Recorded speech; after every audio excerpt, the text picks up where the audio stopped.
I'm Lucille DancingWind, the founder of Sacred Earth Connection.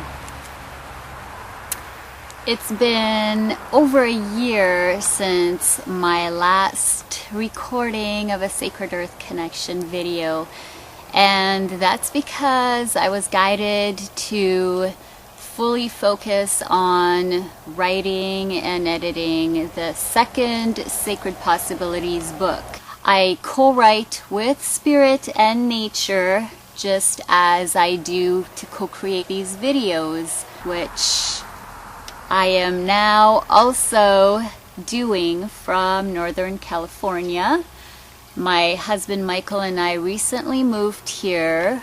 We were guided to put down our roots here in Sonoma County to expand in our work and all that we've come here to be and do. So this new video for Sacred Earth Connection is now being recorded in a beautiful space that we are very blessed to have been gifted as our landing spot until our own home manifests. And I'm always given a clear insight to inspire me about these videos. And I know when it's time to co-create one when not only the guest shows up with a teaching from nature, but also the weather is beautiful and everything just comes together. And so this one really took me by surprise, but a very delightful surprise, I have to add. And so, having said all that, my first guest from lovely California is Poison Oak.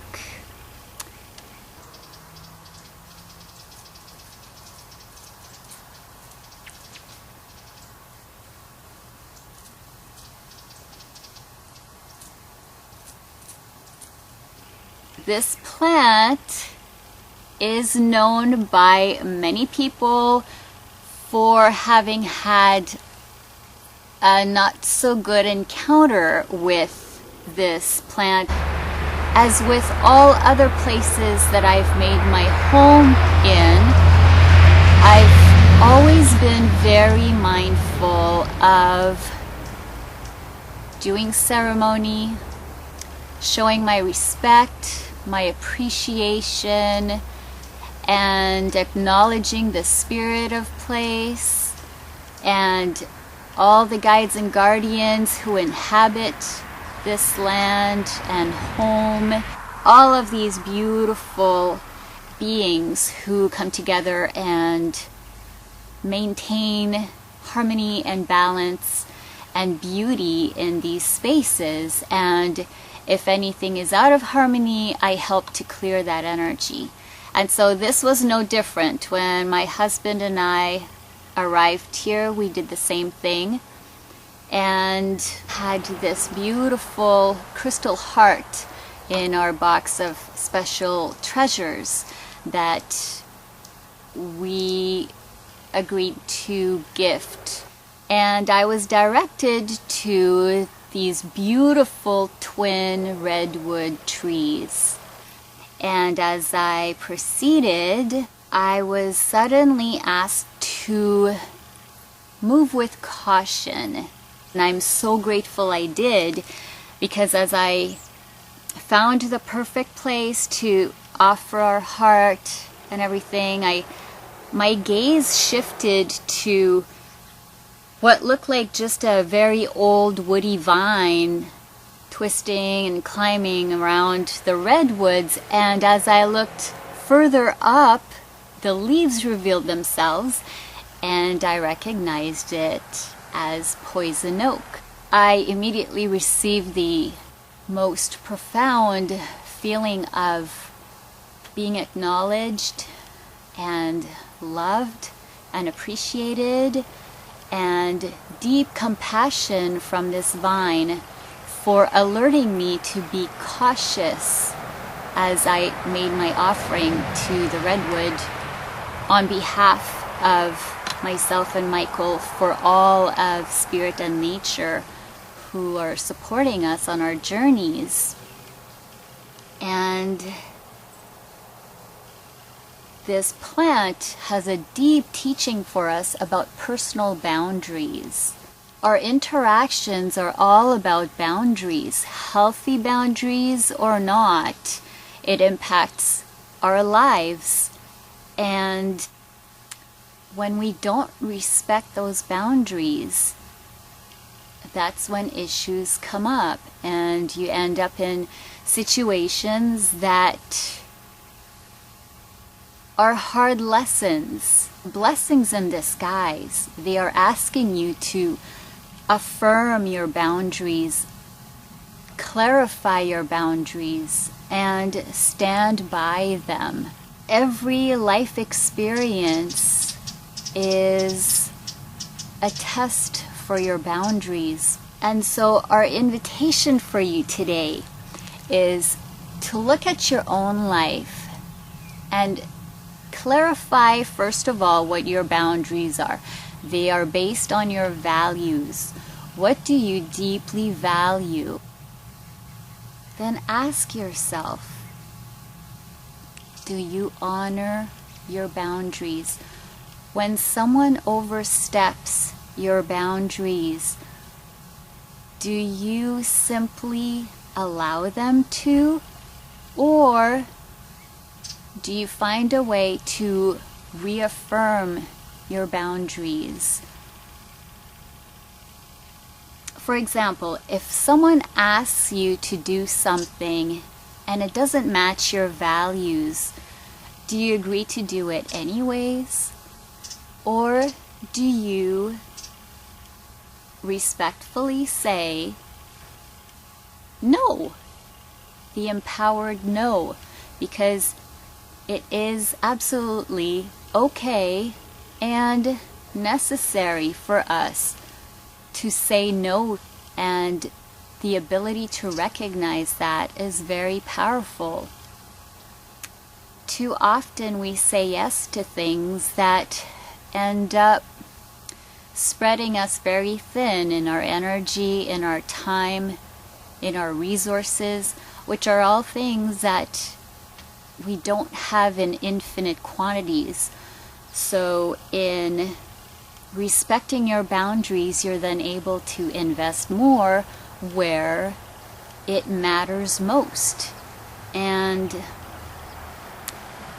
the more you acknowledge and respect your boundaries, the more you're able to be your best in who you are and what you do.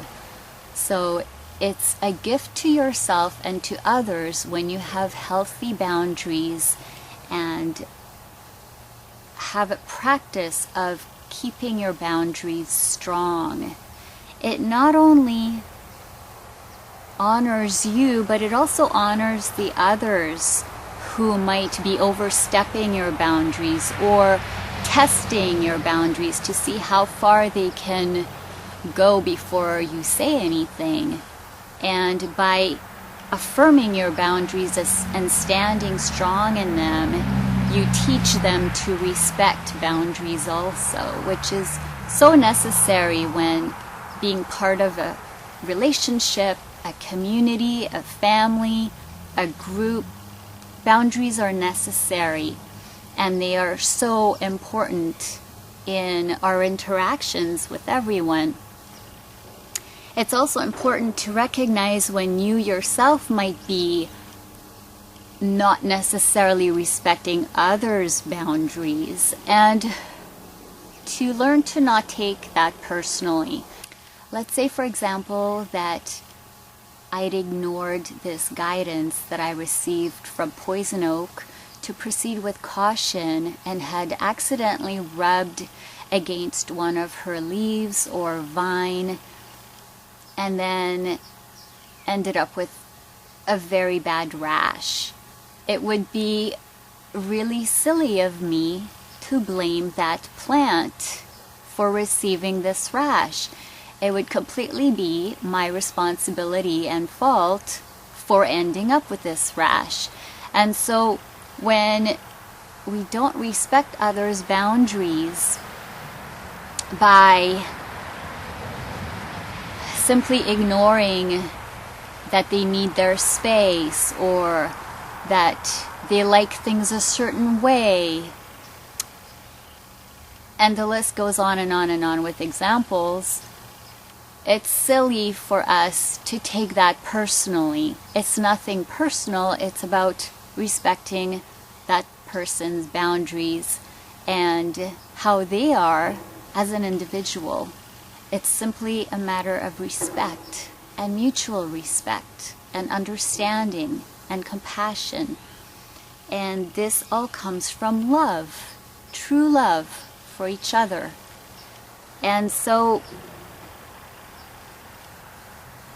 see if you can find within your life examples of where you might not be honoring your personal boundaries or others' personal boundaries. And we invite you to shift that by simply bringing it into your awareness and acknowledging it and changing your behavior towards that, so that you build these beautiful, strong boundaries that are mutually beneficial for all. Thank you for watching. If you enjoyed this video, feel free to share. Wherever you are on our magnificent Mother Earth, I wish you continued empowerment on your journey of life. And I send you great love.